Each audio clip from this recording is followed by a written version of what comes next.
School തുറക്കാറായി. അവധിക്കാലമെല്ലാം നമ്മൾ അടിച്ചു പൊളിച്ചു. സ്കൂൾ തുറന്നാൽ സ്കൂളിലേക്ക് പോകാൻ ഇപ്പോഴേ ഒരുങ്ങി തുടങ്ങണം.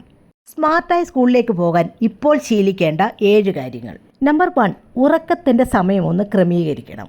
കാരണം അവധിക്കാലത്ത് വളരെ താമസിച്ചുറങ്ങുകയും താമസിച്ചെഴുന്നേൽക്കുകയും ചെയ്യുന്ന ശീലമായിരുന്നു നമുക്കുണ്ടായിരുന്നത്. സ്കൂൾ തുറക്കുന്നതിന് 1-2 ആഴ്ചകൾക്ക് മുമ്പ് തന്നെ നേരത്തെ ഉറങ്ങാനും നേരത്തെ എഴുന്നേൽക്കാനും ശീലിക്കണം.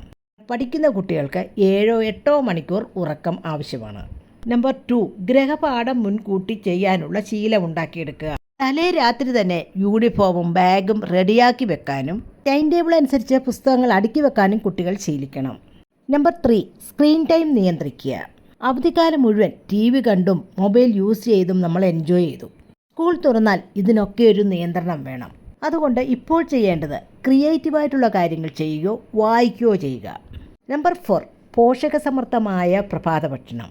Breakfast is the brain food എന്ന് പറയാറുണ്ട്. അതുകൊണ്ട് ഇപ്പോൾ പോഷകസമൃദ്ധമായ പ്രഭാത ഭക്ഷണം കഴിക്കാൻ ശീലിക്കണം. നമ്പർ 5, ഒരു സ്റ്റഡി കോർണറോ സ്റ്റഡി റൂമോ തയ്യാറാക്കുക.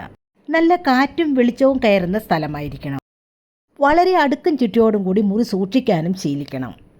Number 6, communication and emotional support. കുട്ടികളോട് തുറന്ന് സംസാരിക്കാനുള്ള ഒരു അവസരമാണ് ഈ അവധിക്കാലം. മനസ്സിലുള്ളതെല്ലാം പറയാനുള്ള ഒരു അവസരം അവർക്കുണ്ടാക്കി കൊടുക്കണം. എന്തു വന്നാലും തങ്ങളുടെ മാതാപിതാക്കൾ തങ്ങളുടെ കൂടെ ഉണ്ട് എന്നൊരു വിശ്വാസം അവരിൽ വളർത്തിയെടുക്കണം. നമ്പർ 7, വായനാശീലം വളർത്തിയെടുക്കാനുള്ള സമയമാണിത്.